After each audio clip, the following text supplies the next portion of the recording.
Hello everyone, my name is Freeway, and this is a video about my world, my fantasy world, that I created for my D&D party. I created this before this summer with help from Fantasy Map Simulator by Zero. On the screen you can see the map of the world. You can see Utopos, Lunarios, Naston, Olympios, Arborania, Oxfordshire, and Mackinac. Um, the little western part of, the light green part next to the dark green part that is not labeled, that is Feresium, and the northwesternmost land is Gentheron. All of these countries will be explained shortly.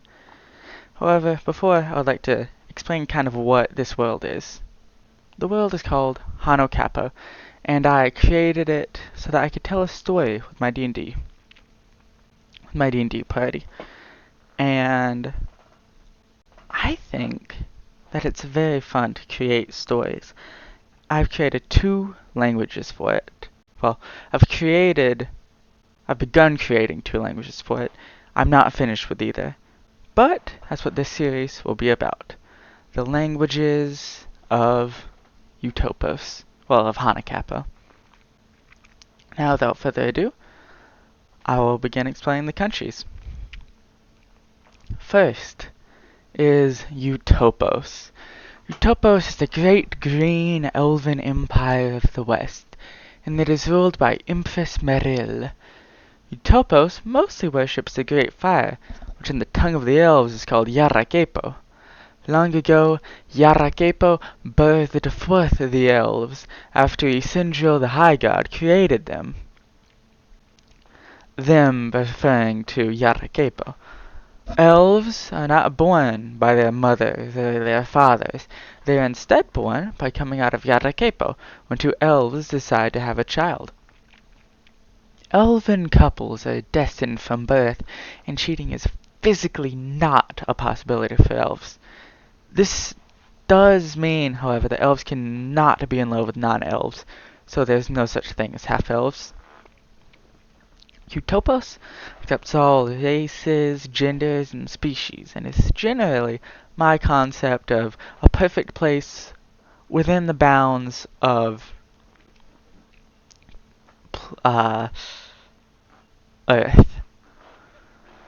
Their military also trains for decades to never kill, unless it is against a fiend or undead or other such monster. Elves can never truly die.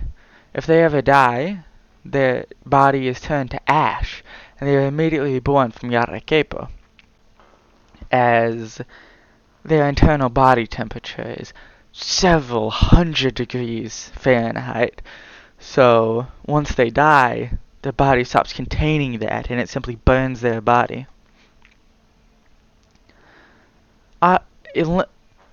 Excuse me. Utopos currently controls all of the world of Hanocapo. Except, well, yeah, it controls all of it. Next is Oxfordshire. Oxfordshire is a republic of the halflings, who are quaint people who like to do agricultural work and eat, with little else done. The deity of the halflings is a 10-foot tall goddess made of plants named Tegum, who resides in her great green hall in the capital, in Felden. It is currently governed by Mr. Harold Largeman, whose title is Ealdorman. He is not addressed as Mr. Largeman because since time immemorial, the Alderman of Oxfordshire has either been Mr. Largeman or Mrs. Largeman, as the family is deeply beloved by the populace. The inhabitants of Oxfordshire are generally very loyal to Utopos, and don't mind them. Next is Arborania. Arborania is a kingdom ruled by King Aleander, and it mainly worships the high god Isindril, who created the universe several billion years ago. Humans live in Arborania, and they are numerous. The heads of faith of Essential are Arbor and Flora, the first people created by Essential. Billions of years ago at the beginning of time, Essential made Arbor and Flora the moment that space and time came into existence. Arbor, who is called the Undying, and Flora, who is called the Everlasting, are deeply in love with each other, and have more power than most gods, but they still consider themselves mere people. Not humans, but in a similar vein, they consider themselves to be their own race of people. Like elves, dwarves, halflings, humans. In Arborania, there is a duchy called Eustiae, which used to be an independent kingdom, and there are many factions in Eustiae which seek to overthrow the good King Aleander. Overall, Arborania is a generally good place full of forests and rolling hills. Next is Naston.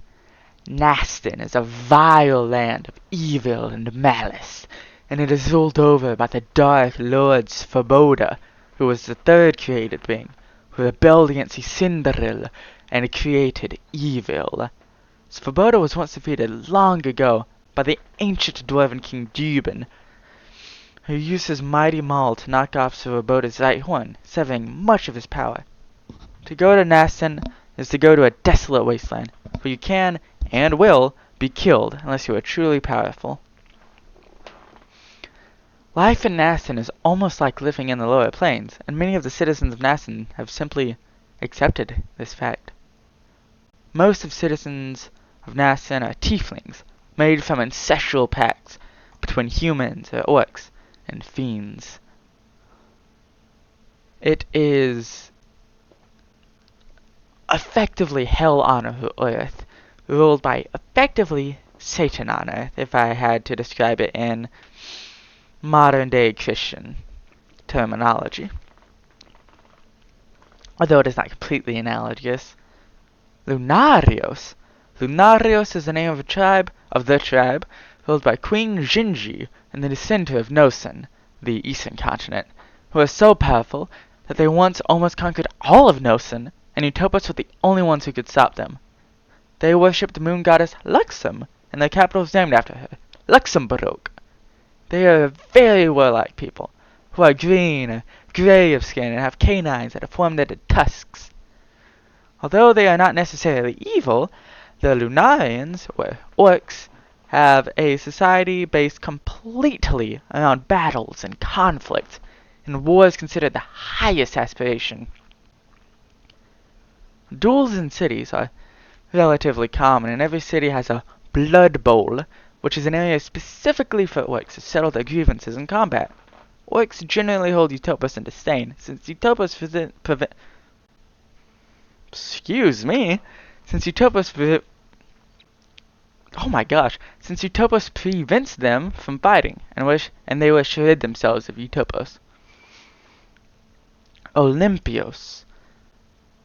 Olympios is a mountain kingdom of the orcs, and it is ruled by King Zolv. It is very sedentary compared to Lunarios, and has a far less bellicose society. Orcs from Olympios mostly have bluer skin than most Lunarians, but there are many exceptions. The Olympians don't much mind Utopos, and see Lunarians as boyish, warlike, uncouth people. The Lunarians, on the other hand, see Olympians as milk-drinking, weak, pathetic, stuck-up baby people. Olympian metalcrafting is known throughout Hanocapo.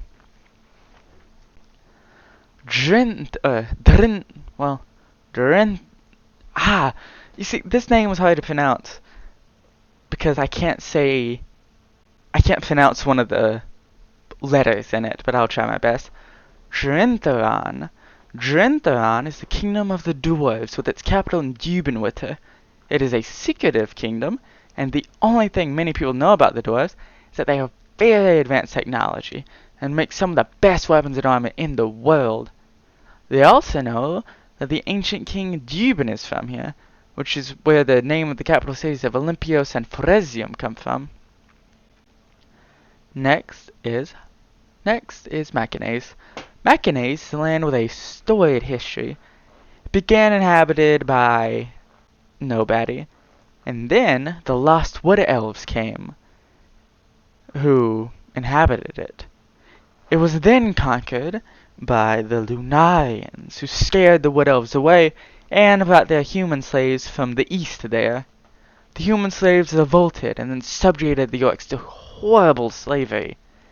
The capital city of Maconese is a city named Vietzino. It is administered democratically, and all free humans are allowed to elect the Lord Mayor. And finally is Foresium.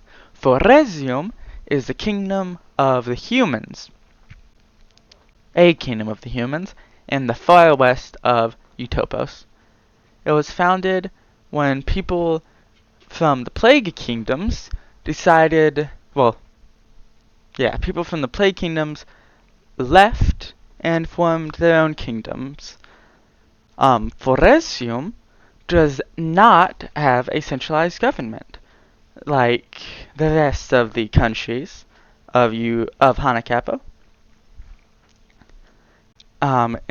It is still ruled by Utopos directly, and there are many different little counties and duchies ruled by the native Foresians. They are generally accepting of Utopos.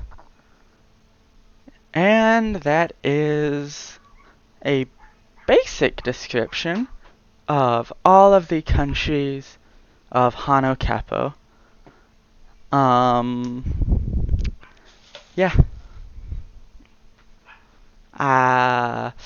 There's more to say, but I think I'll want to describe that in my book, which I am currently writing. There's much, much more to say. But for now, I'll leave you with this. My next video will probably be describing some of my conlang. Bye, y'all.